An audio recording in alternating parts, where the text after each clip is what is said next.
Dipole के कारण general position R theta position पे इलेक्ट्रिक फील्ड कैसे निकालेंगे। ठीक है, चलिए एक बार जो है थोड़ा सा आपको पिछले क्लास में जो बात सिखाए थे उसको रिपीट कर देते। देखो जैसे ये माइनस क्यू चार्ज है और ये प्लस क्यू चार्ज,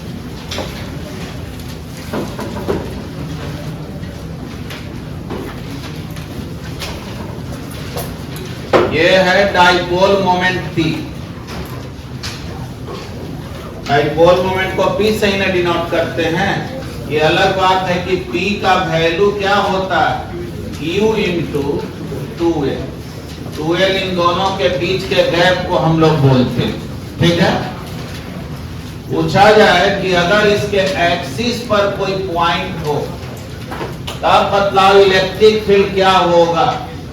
तो हम लोग पढ़े थे 1/4 pi epsilon not 2p by R cube. R हो गया सेंटर से यहाँ का डिस्टेंस, यही ना। और ये बतलाओ इक्वेटोरियल पोजीशन पर इलेक्ट्रिक फील्ड क्या हो। तो यहाँ पर इलेक्ट्रिक फील्ड इस डायरेक्शन में आया था और इसका हाफ आया था ना 1/4 pi epsilon naught p by R. क्या कोई दिक्कत है इसमें? तो यहाँ पर इलेक्ट्रिक फील्ड एक्सिस के अलॉन्ग और यहाँ पर इलेक्ट्रिक फील्ड उसके अपोजिट। देखो जैसे ये इलेक्ट्रिक डाइपोल है, अगर तुमसे कहा जाए डाइपोल मोमेंट किस डायरेक्शन में होगा तो इतना तो मालूम है, डाइपोल मोमेंट निगेटिव से पॉजिटिव चार्ज की ओर होता है। ये हम लोग ऑलरेडी पढ़े हुए हैं। साथ में ये भी जानते हैं कि जो डाइपोल मोमेंट है उसका मतलब होता है Q इंटू दोनों चार्ज के बीच का सेपरेशन, जिसको अक्सर हम लोग 2L से डिनोट करते हैं। कोई जरूरी नहीं कि 2L से डिनोट करें, लेकिन अक्सर 2L से। अगर मान लो कोई A से डिनोट कर दिया तो Q इंटू A लिखेंगे बीच के गैप को। थोड़ा समझना बात को। अब जो है तुमसे पूछा जा रहा है इस पॉइंट पर, इस पॉइंट का कोऑर्डिनेट दिया हुआ है r थीटा। इसको हम लोग पोलर कोऑर्डिनेट बोलते हैं, यानी ये सेंटर से r डिस्टेंस पर है और कितने एंगल पर है, थीटा एंगल। ठीक, तुम जान रहे हो जैसा कि डाइपोल मोमेंट का डायरेक्शन निगेटिव से पॉजिटिव चार्ज की ओर है। थोड़ा सोचो, अगर इधर पॉइंट होता तो उसको हम लोग क्या बोलते हैं, एक्सियल ना। इधर पॉइंट होता तो इक्वेटोरियल। यानी जो डाइपोल मोमेंट है उसके डायरेक्शन में पॉइंट होता है तो एक्सियल, और उसके परपेंडिकुलर पॉइंट होता है तो इक्वेटोरियल। तो देखो यहाँ पर एक बहुत ही सिंपल ट्रिक है। ये जो डाइपोल मोमेंट है, जाहिर है डाइपोल मोमेंट को हम P से डिनोट किए और डाइपोल मोमेंट इधर है। हम ऐसा करें कि इसके परपेंडिकुलर एक लाइन ड्रॉ कर ले। थोड़ा सोचो, ये जो डाइपोल मोमेंट है यानी ये जो वेक्टर P है, हम लोग चाहें तो इसको अगर कंपोनेंट में ब्रेक करें तो इधर P cos थीटा इधर P sin थीटा हो जाएगा। समझा ना? जैसे ये जो लाइन है, इस लाइन के परपेंडिकुलर में एक लाइन हम ड्रॉ कर लिए और ये है वेक्टर P। तो P को अगर कंपोनेंट में ब्रेक करेंगे, ठीक ना, P को कंपोनेंट में ब्रेक करेंगे तो क्या हो गया, P cos थीटा और ये हो गया P sin। ठीक, अब थोड़ा सोचो, इस P cos थीटा के कारण इस पॉइंट पर इलेक्ट्रिक फील्ड कितना होगा। तो तुम माइंड में ये सोचो, अब तुम्हारे पास एक डाइपोल नहीं है, दो दो डाइपोल है। एक डाइपोल कौन है, जिसका डाइपोल मोमेंट कितना है, p cos थीटा, और दूसरा डाइपोल कौन है, जिसका डाइपोल मोमेंट है p sin थीटा। बढ़िया से देखना, एकदम बहुत आसान हो जाएगा। अब ये बतलाओ, हम इस p cos थीटा के कारण यहां अगर इलेक्ट्रिक फील्ड देखें तो सोचो, तो ये जो डाइपोल मोमेंट है उसी के डायरेक्शन में ना ये पॉइंट है। तो जैसे अभी देखो, तो हम लोग सीखे कि डाइपोल मोमेंट के डायरेक्शन में पॉइंट होगा तो इलेक्ट्रिक फील्ड इतना होता है ना।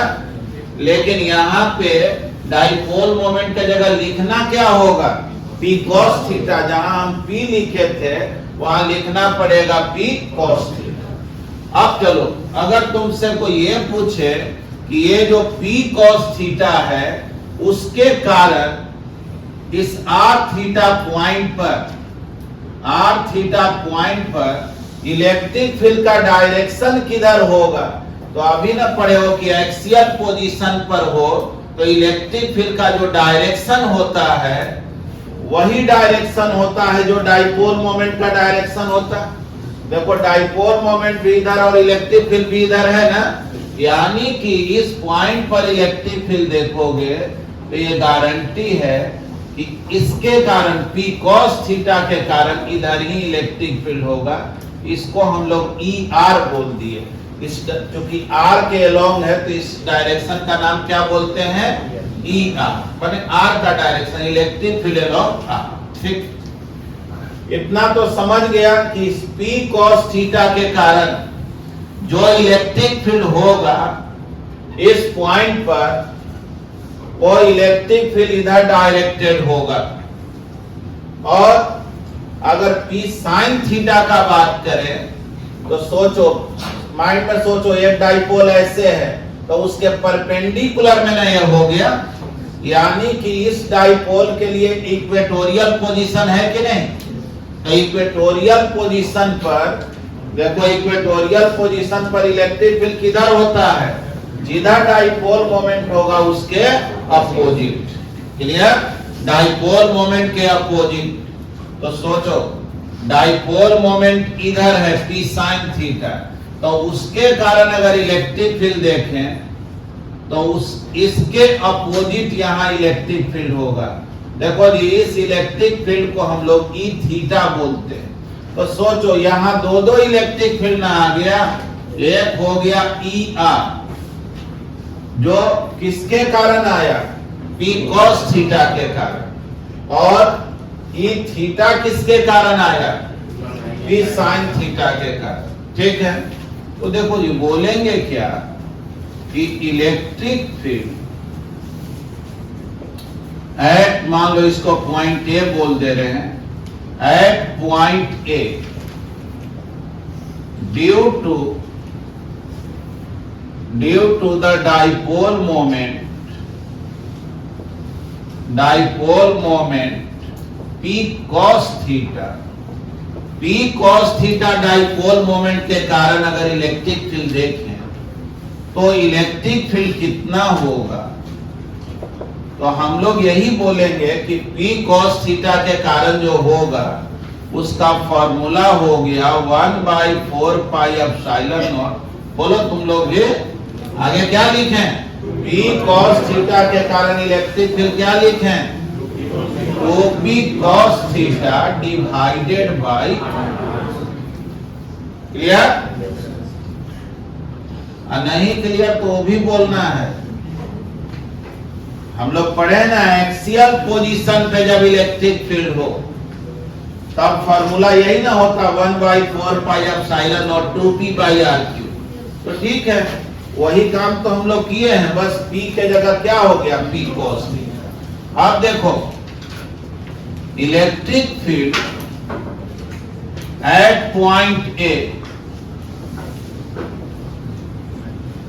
Due to the dipole moment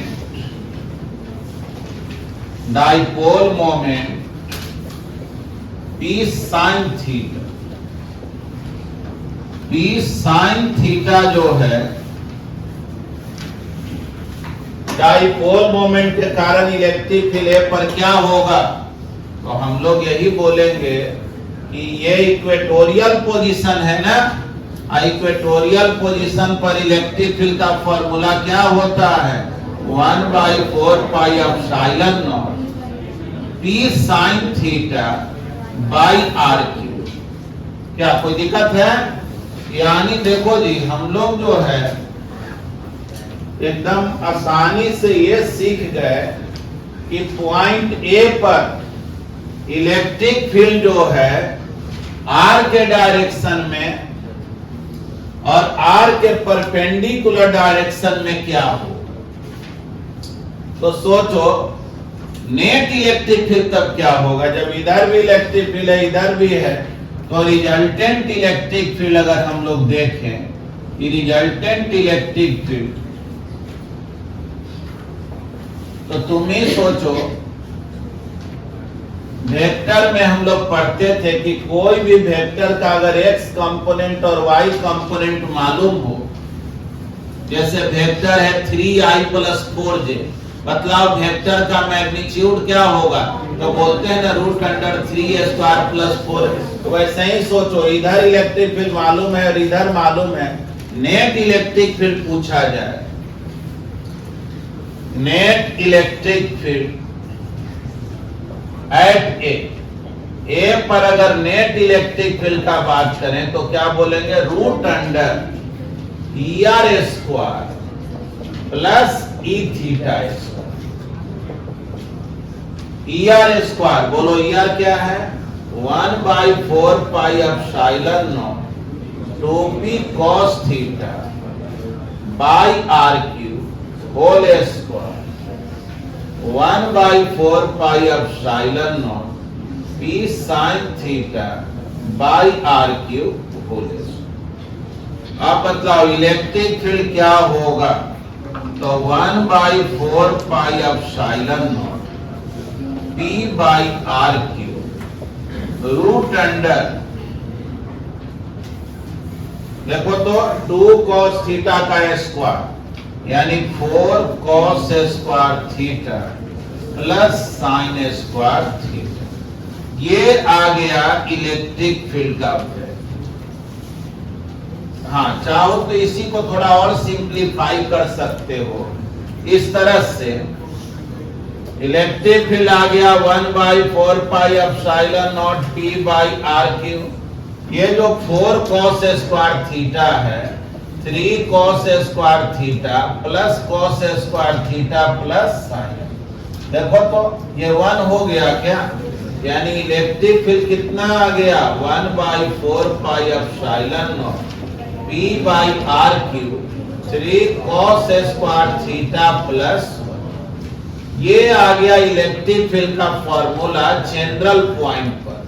अब अगर कोई तुमसे ये पूछे कि ये इलेक्ट्रिक फील्ड का डायरेक्शन क्या होगा, तो डायरेक्शन के लिए हम लोग ये एंगल को निकालते हैं। मान लो इस एंगल को अल्फा बोल दिया, यानी जो नेट इलेक्ट्रिक फील्ड है उसका मैग्नीट्यूड तो निकल गया। अगर डायरेक्शन निकालें तो सोचो, इधर जो कंपोनेंट है ER और इधर जो कंपोनेंट है E⁵, तो वेक्टर में रूल होता था ना 3i + 4j, तो tan अल्फा 4/3 होता है ना। तो वो तो कुछ विद्वान सब लगा हुआ है, कुछ रिसर्च करने में नहीं, दवा सीधे बढ़ता।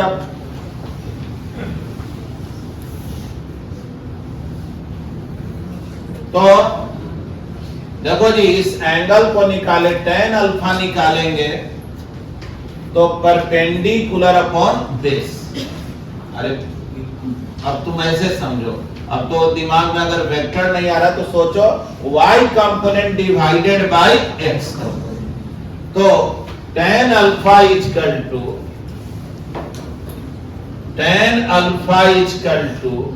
E⁵ डिवाइडेड बाय E, मतलब तो tan अल्फा E⁵ कितना है जी, तो 1/4 pi epsilon naught P sin theta by r cube divided by 1/4 pi epsilon naught।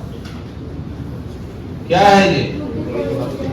2p cos theta divided by r। तो tan अल्फा कितना हो गया? 1/4 पाई एप्सिलॉन नॉट कट गया, p कट गया, r cube cut गया, 1/2 sin theta by cos theta ना बचा, और sin theta by cos theta क्या होता है? tan, यानी tan अल्फा हो गया हाफ tan थीटा। बोलो थीटा मालूम रहेगा तो अल्फा निकल जाएगा कि नहीं? यानी अल्फा को r से कोई लेना देना नहीं है, कितना डिस्टेंस पर।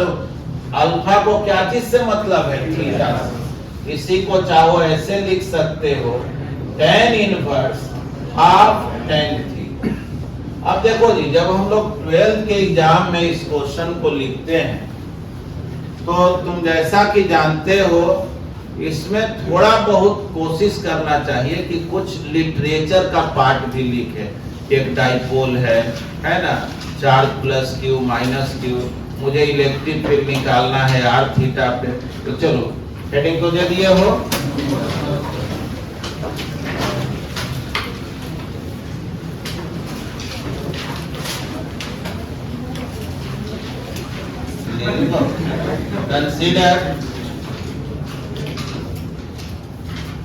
Consider an electric dipole, electric dipole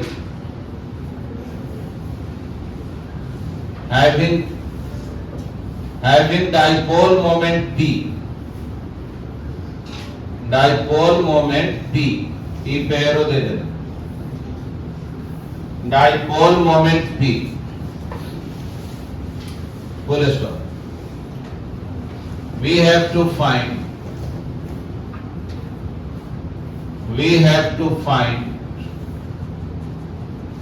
electric field,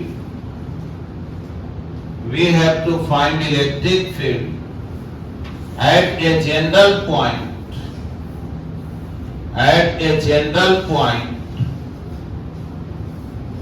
bracket में लिख लो r थीटा, r के बाद कॉमा दे देना है, small r comma theta, r theta. ठीक है? फिगर के लिए जगह छोड़ के नीचे लिखो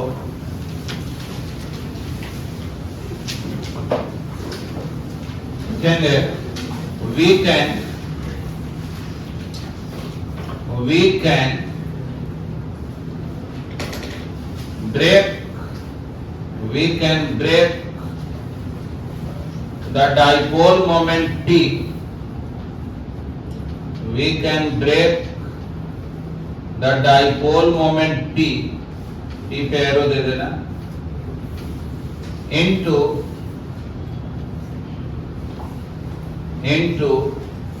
two components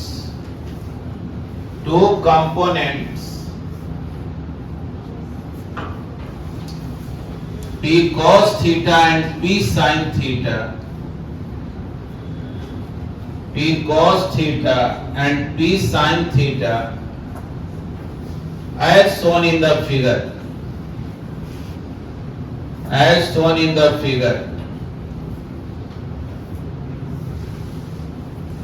चलो थोड़ा बहुत लिटरेचर लिखा दिया, आप फिगर के जगह पे फिगर बना दो और पूरे को लिख दो। देखो हम तुमको ये सिखाना चाह रहे हैं कि एग्जाम में जो है ना प्रॉपरली लिखना कैसे है। केवल ये भी लिख दोगे ना तो बहुत से टीचर तुमको फुल मार्क्स दे देंगे बोर्ड पे जो लिखा हुआ, लेकिन कुछ टीचर जिनको शुरू से ही बताया गया है या उन लोगों को मतलब स्टूडेंट लाइफ में सिखाया गया था कि जब भी सब्जेक्टिव क्वेश्चन लिख रहे हैं, डेरिवेशन कर रहे हैं तो इंट्रोडक्शन देना जरूरी है। तो वो लोग जब तुम्हारे कॉपी को चेक करते हैं तो कुछ नंबर को काट ले, ठीक ना? इसको ख्याल रखना है। आप देखो जी, आगे हम लोग सीखेंगे कि जब डाइपोल को इलेक्ट्रिक फील्ड में रखा जाएगा तब उस पर कितना टॉर्क लगता है। मिटा देते हैं।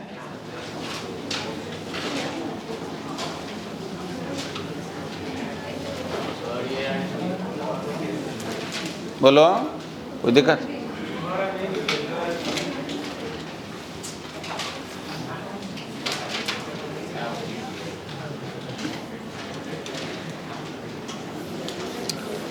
चलो देखो देखो इधर, अब रहने दो उसको। टॉर्क एक्टिंग ऑन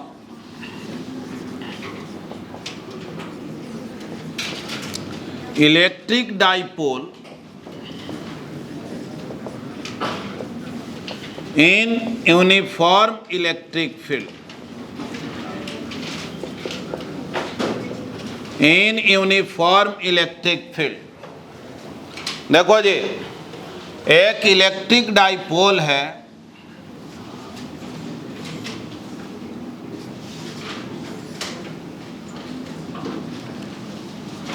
इसको हम लोग इलेक्ट्रिक फील्ड में रख दिए।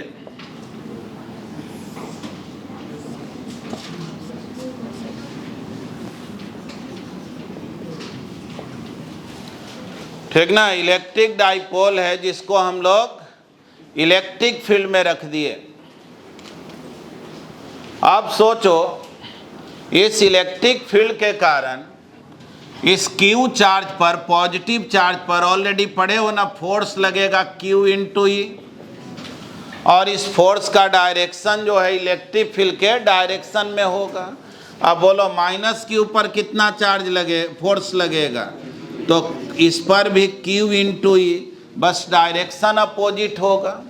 तुम जैसा कि जान रहे हो, डाइपोल मोमेंट तो इधर होगा, माइनस Q से प्लस Q। सपोज करो ये जो डाइपोल मोमेंट है वो थीटा एंगल बना रहा है इलेक्ट्रिक फील्ड से। देखो जी, सोचो इस पेन पर दो फोर्स लग रहा है, एक इधर एक इधर, तो ये रोटेट करेगा कि नहीं? रोटेट करेगा ना। तो याद रखना, जब कोई ऑब्जेक्ट पर टॉर्क लगता है तो वो ऑब्जेक्ट क्या करता है? रोटेट करता है। पूछा जाए कि बतलाओ इस पर टॉर्क कितना लगा, तो एक वर्ड सुने होगे, फोर्स कपल, सुने हो तुम लोग?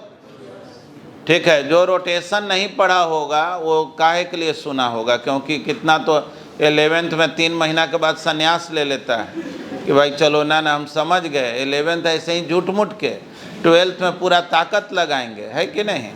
अब बाद में जा कर के जीवन पर कोसेंगे कि ज़िंदगी कुछ है। हाँ देखो, इतना तकलीफ है, इतना कठिनाई है। देखो इधर, तो इधर QV, इधर QV, तो ये रोटेट करेगा ना। जब भी किसी ऑब्जेक्ट पर दो इक्वल मैग्नीट्यूड का फोर्स अपोजिट डायरेक्शन में लगे तो इसको हम लोग फोर्स कपल बोलते हैं।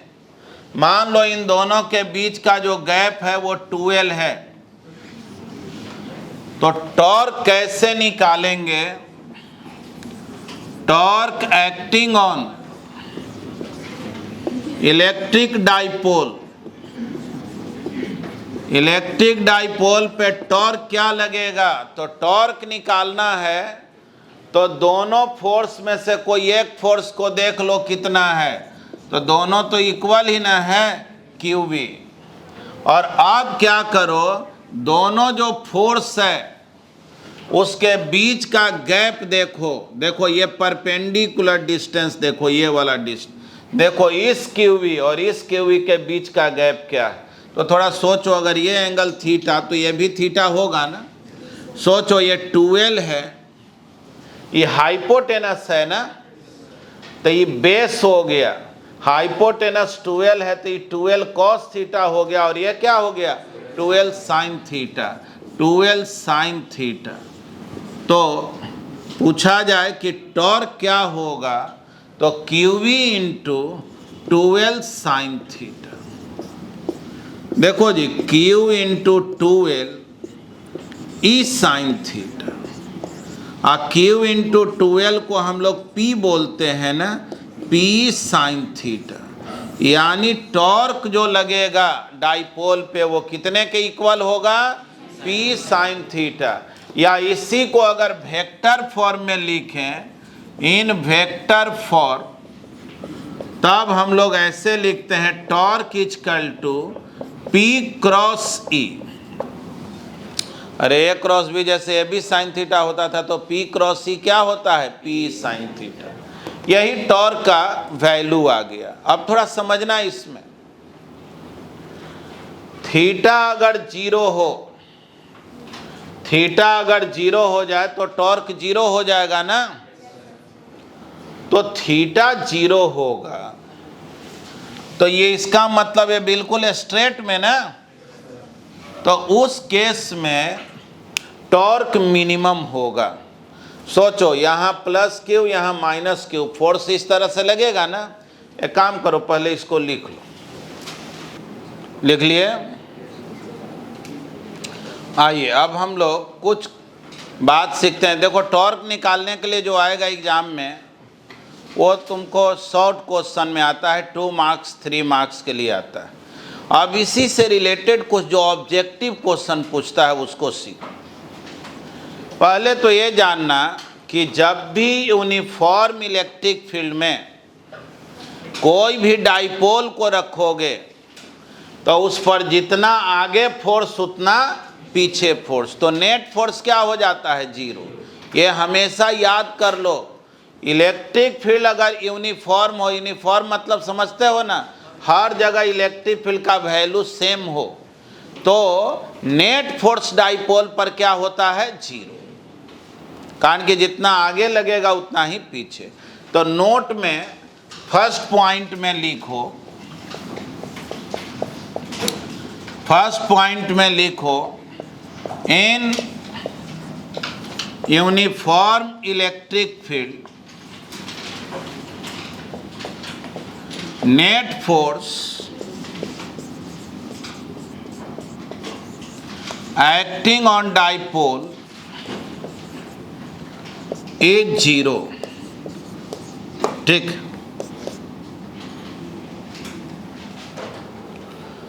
Net force acting on dipole is zero.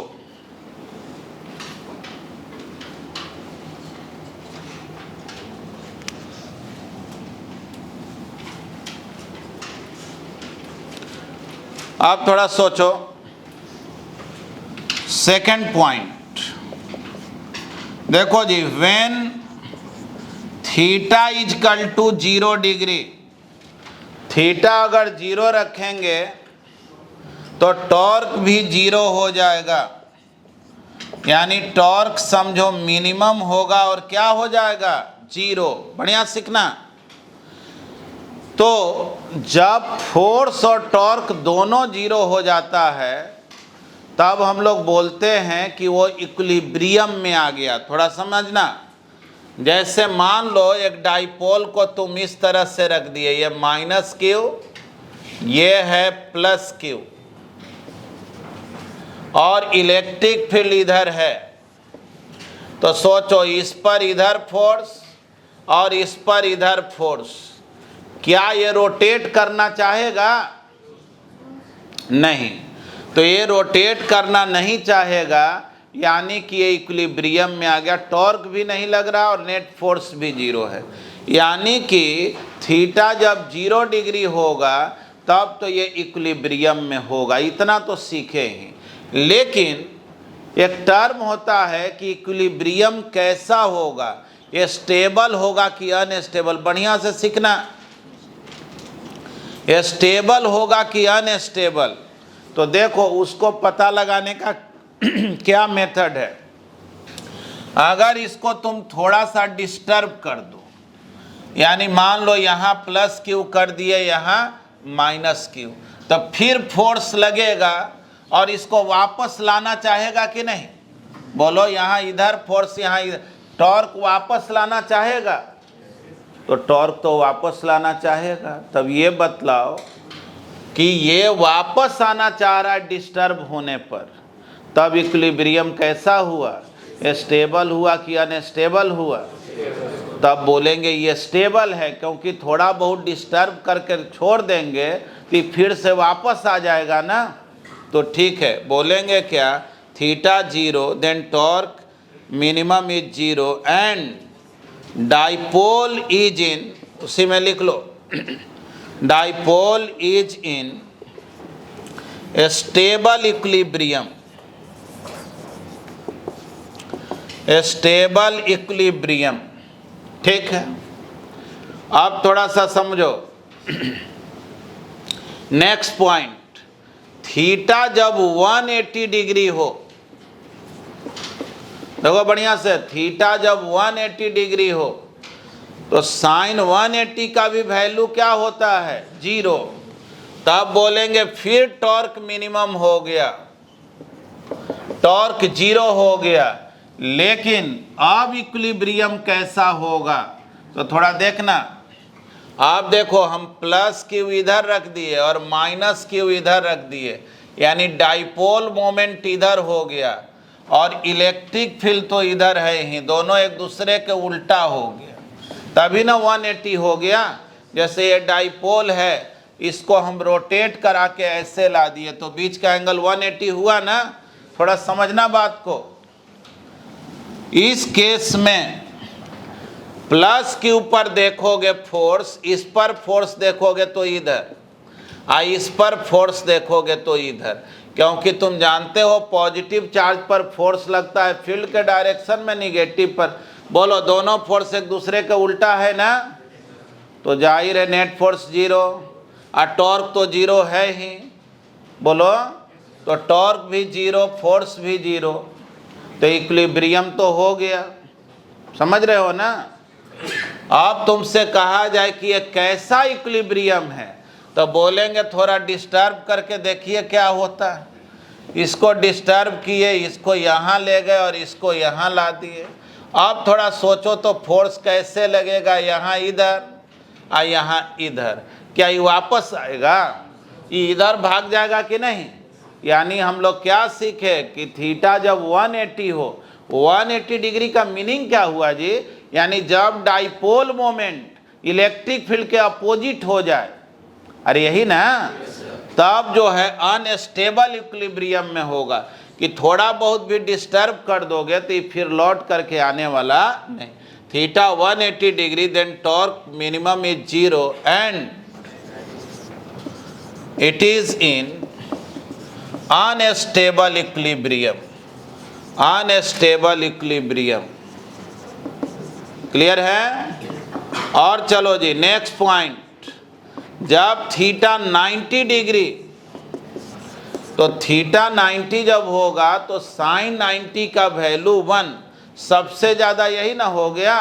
तो उस केस में टॉर्क क्या होगा, maximum, then torque will be maximum. और बतलाओ ये मैक्सिमम टॉर्क क्या होगा, तो बोलेंगे P इज साइन 90 और साइन 90 क्या होता है 1, तो P हो गया क्या। चलो फटाफट लिखो।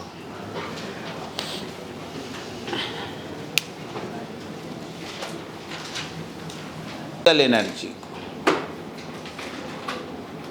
थोड़ा समझना है इसको। पहले तो याद करो, तुम वर्क पावर एनर्जी कभी पढ़ा था, तो उसमें सिखाया जाता था कि जब भी कंजर्वेटिव फोर्स के अगेंस्ट में वर्क करोगे तो तुम्हारे द्वारा जितना वर्क होगा उतना से उसका जो पोटेंशियल एनर्जी है वो इंक्रीज कर जाएगा। क्लियर है, ये हम लोग पढ़े थे। ठीक है, वही बात है। बोलेंगे क्या कि अगर डाइपोल को इलेक्ट्रिक फील्ड में रोटेट कराओगे तो तुम्हारे द्वारा जितना वर्क होगा, एजेंट के द्वारा जितना वर्क होगा, उतना से उसका पोटेंशियल एनर्जी इंक्रीज कर जाता है। लेकिन देखो, ये अब दिक्कत तो होता ही है कि अगर तुमसे कोई कहे कि वर्क कैसे निकालेंगे, अगर फोर्स वेरिएबल हो वर्क कैसे निकालेंगे, और बाय द वे तुम 11th में कुछ भी नहीं पढ़े हो, तुम्हारे लिए सब जो है बहुत कठिन जो है डगर है पनघट का, ये जानना। क्योंकि जब भी तुम एक जगह अपने आप को रिलैक्स में रखोगे वो कहीं ना कहीं कठिनाई बन करके सामने आएगा।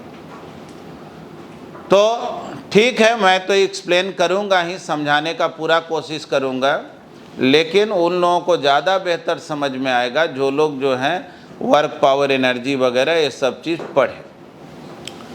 तो हेडिंग दिया जाए, लिखें पोटेंशियल एनर्जी,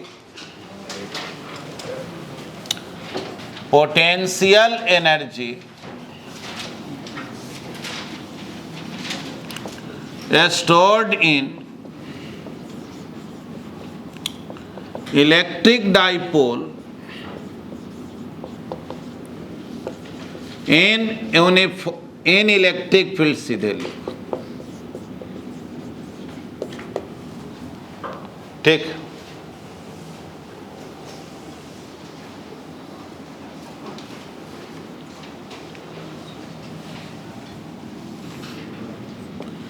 सपोज करो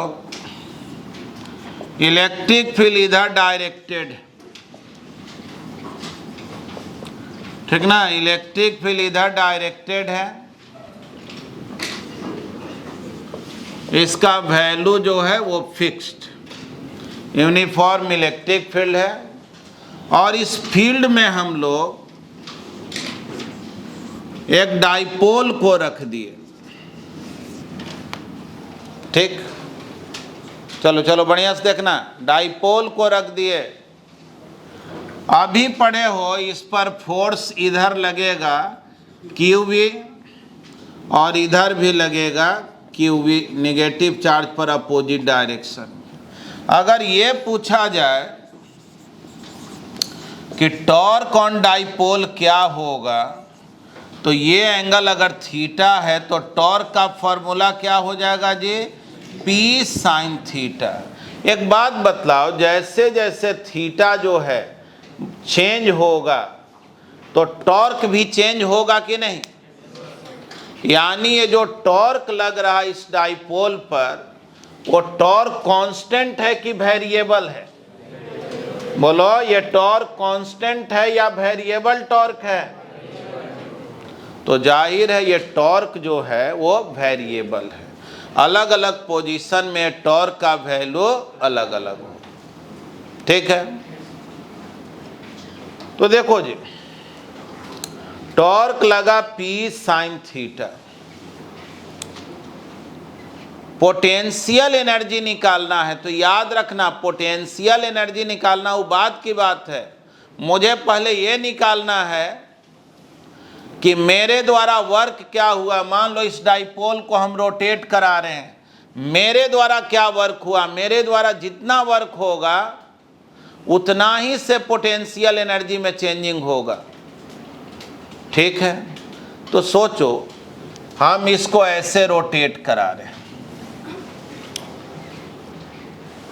तो ये जानना, तुमसे अगर कोई ऐसे क्वेश्चन पूछे ना कि जैसे हम इस पेन को यहां से यहां लेकर जा रहे हैं,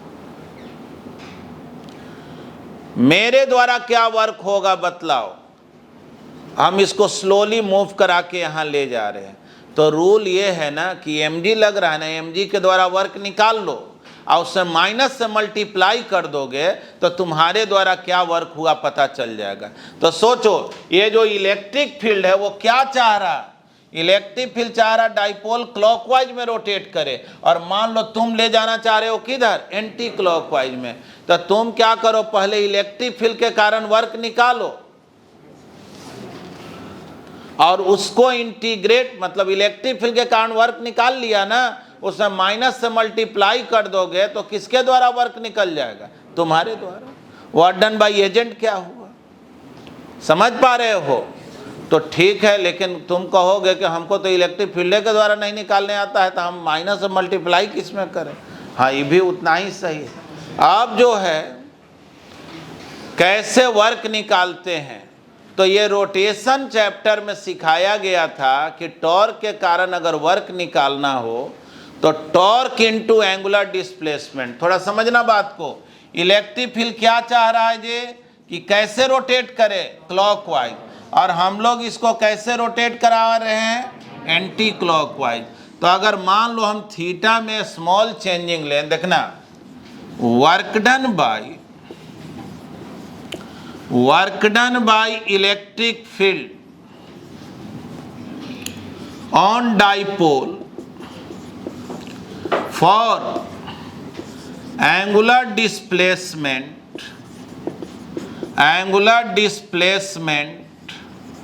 डी थीटा। अगर हम डी थीटा एंगुलर डिस्प्लेसमेंट के लिए वर्क देखें तो देखो जी, ये जो वर्क होगा वो निगेटिव वर्क होगा, क्योंकि फील्ड चाह रहा है कि क्लॉकवाइज में रोटेट करे और ये जा किधर रहा है, एंटी क्लॉकवाइज में। तब हम लोग बोलेंगे कि ये वर्क हो गया minus torque into D theta. याद करो, ये फोर्स इंटू डिस्प्लेसमेंट या फोर्स डॉट डिस्प्लेसमेंट पढ़ता था ना, लेकिन जब टॉर्क रहता है तो डिस्प्लेसमेंट नहीं देखा जाता है, क्या देखा जाता है, एंगुलर डिस्प्लेस, कितना एंगल से रोटेट किया। यहाँ माइनस क्यों लगाए समझा, क्योंकि टॉर्क क्या चाह रहा है, क्लॉकवाइज। हम लोग डिस्प्लेस इसको कैसे करा रहे हैं, एंटी क्लॉकवाइज। हम लोग इसको इधर जो है डिस्प्लेस कर रहे हैं, ठीक है। तो टॉर्क का वैल्यू हो गया P sine theta D theta. चलो ये तो वर्क निकल गया। ये वर्क किसके द्वारा निकल रहा है भी देख लेना, work done by electric field. तो ये वर्क निकला डी थीटा के लिए।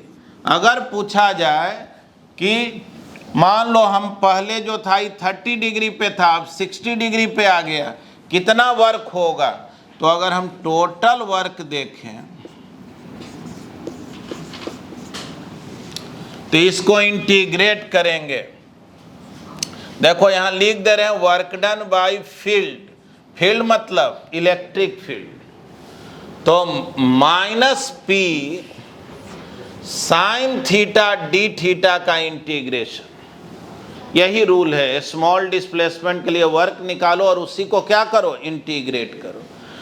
शुरू में कितना एंगल बना रहा है, मान लेते हैं θ1 बना रहा है, अब बाद में ये θ2 एंगल बना रहा है। ऐसे ही मान लिए, मान लो शुरू में 30 डिग्री बना रहा है, बाद में 90 डिग्री बना, तो 30 से 90 बोलेंगे ना, तो ऐसे ही θ1 से θ2। अब जो है माइनस P साइन थीटा का इंटीग्रेशन होता है माइनस कॉस थीटा, θ1 से θ2। देखो ये माइनस माइनस प्लस, बोलो वर्क डन बाय फील्ड क्या आ गया, P कॉस θ2 माइनस कॉस θ1। ये निकला वर्क किसके द्वारा, ये हुआ इलेक्ट्रिक फील्ड के द्वारा। मेरे द्वारा क्या वर्क हुआ, तो बोलेंगे कि work done by agent, work done by agent या एक्सटर्नल एजेंट जो कहो, तो वर्क डन बाय जो एजेंट है वो इक्वल होता है minus of work done by field, यानी इसके आगे माइनस लगा दो। तो बतलाओ तो वर्क डन बाय एजेंट क्या आ गया, minus P cos θ2 minus cos θ1। अरे क्या यहाँ तक समझा भी, नहीं समझना ना तो क्या करना, ये सब बहुत ज़रूरी चीज़ है। एक दो बार कॉपी में अपने से डिराइव कर लेना, कुछ नहीं हो तो जब एग्ज़ाम हो तब उसको हमको रटना पड़ेगा। मान लो कि हम नहीं समझ पा रहे हैं, हालांकि ऐसा भी बहुत अबूझ पहेली नहीं है, दो बार बनाओगे तो अपने समझ जाओगे। देखो minus P cos θ2 minus cos θ1, तो देखो जो वर्क डन बाय एजेंट होता है, ठीक ना, वर्क डन बाय एजेंट जो है वही इक्वल होता है चेंज इन पोटेंशियल एनर्जी का। तो पूछा जाए कि चेंज इन पोटेंशियल एनर्जी क्या होगा, चेंज इन पोटेंशियल एनर्जी यानी final potential energy minus initial potential energy क्या होगा, तो वो इक्वल किसके होता है, वर्क डन बाय एजेंट। यानी कि देखो फिर से समझो, डाइपोल को इलेक्ट्रिक फील्ड में रखें तो टॉर्क कितना लगा, ये टॉर्क क्या चाह रहा, क्लॉकवाइज में रोटेट करें।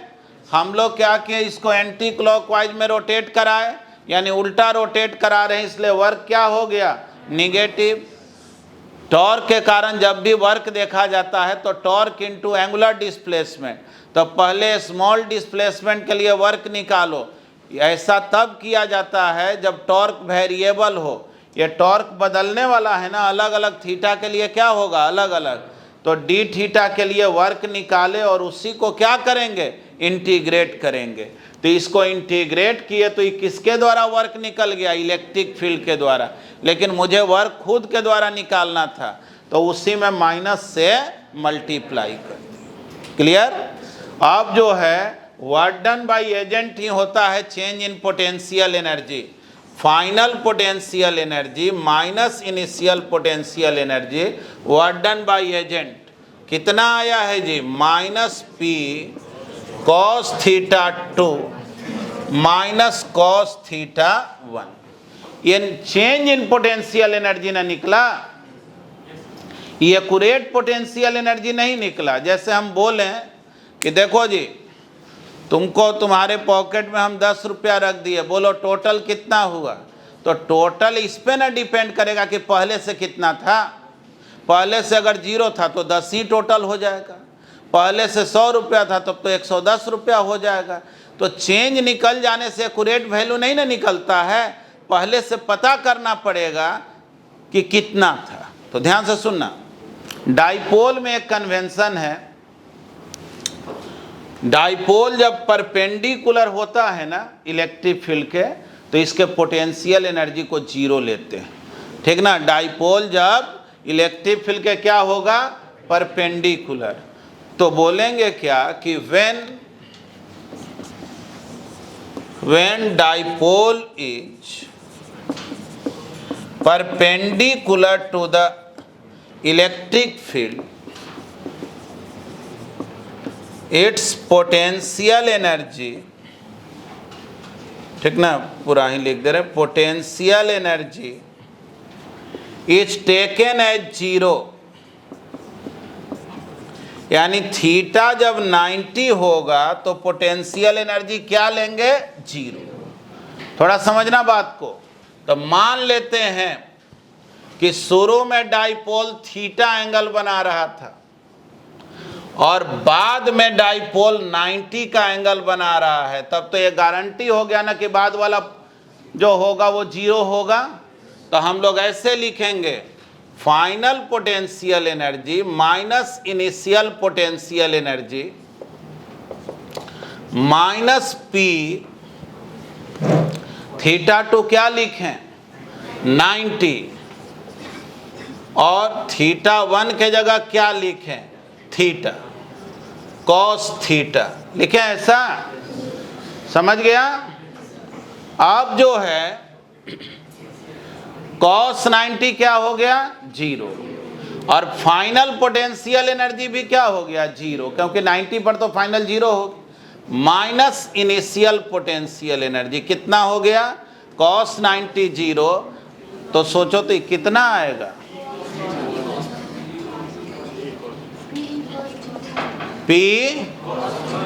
P cos, minus minus plus हो गया ना, पी कॉस थीटा। अब बतलाओ इनिशियल पोटेंशियल एनर्जी क्या आ गया, माइनस पी कॉस थीटा। यानी देखो हम लोग क्या सीखे, अब देखो लास्ट लाइन हो गया, हम लोग ये सीखे कि जब डाइपोल थीटा एंगल पर होगा तब पोटेंशियल एनर्जी क्या होता है, माइनस पी कॉस थीटा। यानी देखो यहाँ लिख रहे हैं दैट इज पोटेंशियल एनर्जी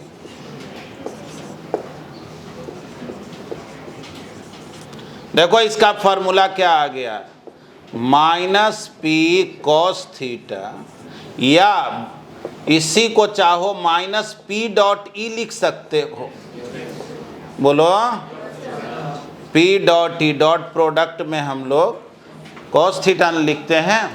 अब आओ इसको समझना थोड़ा बढ़िया से, बोलो जी थीटा अगर 0 तब सोचो ना, थीटा 0 तो cos 0 1 तो पोटेंशियल एनर्जी माइनस पी होगा। अच्छा थीटा 90 तो अभी ना पढ़े हो, थीटा 90 में पोटेंशियल एनर्जी 0 लेना है, तो आ जा रहा है कि नहीं। और थीटा 180 तब cos 180 माइनस 1 होता है, माइनस माइनस प्लस हो जाएगा, प्लस पी। यानी देखो जी थीटा जब 0 लिखोगे ना तो पोटेंशियल एनर्जी मिनिमम होगा माइनस पी। थीटा जब 180 लिखोगे तब प्लस पी, पोटेंशियल एनर्जी क्या होगा, मैक्सिमम। ध्यान से सुनना, पोटेंशियल एनर्जी जितना ही कम हो वो सिस्टम उतना ही ज़्यादा इक्विलिब्रियम में होता है। अब जैसे तुम सोचो, अभी बैठे हुए हो, खड़े हो गए, खड़े होने पर पोटेंशियल एनर्जी बढ़ जाता है ना, बैठे हो थोड़ा घट गया, लेट गए सबसे कम हो गया, सबसे ज़्यादा स्टेबल पोजीशन कौन है, लेट गए। मतलब कि ऐसा नहीं ना होता है कि लेटा हुआ आदमी अचानक ऐसा बेहोश हुआ कि खड़ा हो गया, नहीं होता है। लेकिन खड़ा आदमी बेहोश होकर के ज़मीन पे तो चला जाता है। यानी नेचर का रूल है कि वो चाहता है पोटेंशियल एनर्जी क्या रहे, मिनिमम। मिनिमम रहेगा तो वो स्टेबल रहेगा। इसीलिए डाइपोल को जब 0 डिग्री पे रखेंगे तो पोटेंशियल एनर्जी मिनिमम होगा, तो ये स्टेबल इक्विलिब्रियम होगा। अभी कुछ देर पहले बोले थे ना। और थीटा जब 180 करोगे पोटेंशियल एनर्जी मैक्सिमम होगा और बढ़ेगा। पोटेंशियल एनर्जी जितने ज़्यादा रहेगा स्टेबिलिटी जो है घटते जाएगा, यानी अनस्टेबल इक्विलिब्रियम। फटाफट लिखो, हाँ लिखो लिखो थोड़ा सा, एक लाइन लिखो, consider an electric dipole, an electric dipole of dipole moment P. Dipole moment P. It is placed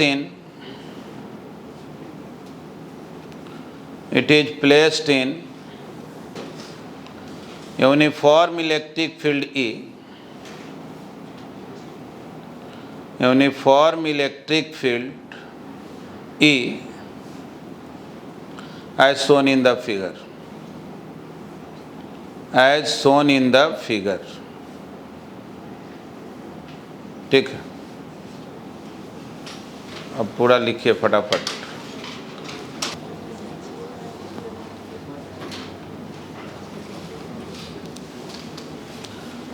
अच्छा पहले जो है ना नोट पॉइंट को देख लो, फिर जो है लिखना।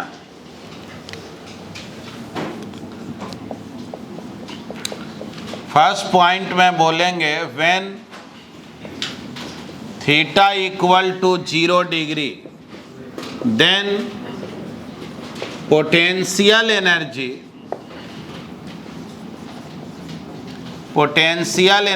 इज मिनिमम, ठीक ना। और पोटेंशियल एनर्जी जो है माइनस पी कॉस 0 यानी माइनस पी, ठीक है। हाँ लिख दे रहे हैं, dipole is in stable equilibrium. जब भी पोटेंशियल एनर्जी मिनिमम होता है तो सिस्टम जो है स्टेबल इक्विलिब्रियम में होता है। सेकंड पॉइंट में when theta is 180 degree then potential energy is maximum, ठीक ना। Potential energy is maximum. और पोटेंशियल एनर्जी मैक्सिमम क्या होगा, तो बोलेंगे माइनस पी कॉस 180। कॉस 180 क्या हो गया, -1, माइनस माइनस प्लस। और बोल देंगे कि एंड डाइपोल इज इन, इसी में लिख दे रहे हैं, and dipole is in unstable equilibrium. Unstable equilibrium, ठीक है। तो डाइपोल से रिलेटेड ज़्यादातर जो पोर्शन था वो हम लोग पढ़ लिए। एक पढ़ना केवल ये है कि अगर डाइपोल को स्लाइटली हम डिस्प्लेस करके छोड़ दें तो प्रूफ करो कि उसका मोशन एसएचएम होगा। तो डेरिवेशन तो हम अगले दिन सिखा देंगे, लेकिन एसएचएम से रिलेटेड एक स्पेशल हम क्लास भी लेंगे, जिससे कि कोई भी चैप्टर में एसएचएम का क्वेश्चन मिले तो कैसे हम उसको बना पाए। भले पहले हम एसएचएम पढ़े ना हो, 11th क्लास में पढ़ना तो वहीं पर है। देखो इतना तो तुम जान रहे हो ना, फर्स्ट चैप्टर ही पढ़ रहे हो, कहीं वेक्टर का ज़रूरत है, कहीं न्यूटन्स लॉ का ज़रूरत है, कहीं रोटेशन का, कहीं एसएचएम का। और जो स्टूडेंट अभी भी जैसे जो 10th किया है, कुछ स्टूडेंट अभी भी वो क्या करेगा कि 2-3 महीना 11th पढ़ेगा और फिर आराम करने लगता है, सोचता है कि नहीं अब 12th में हम जोड़ लगाएंगे, बोर्ड के एग्ज़ाम तो कितना डिफ़िकल्ट होते जाता है ना। वो सब कभी नहीं करना चाहिए। ठीक है, चलो आज इतना ही हम लोग सीखते हैं।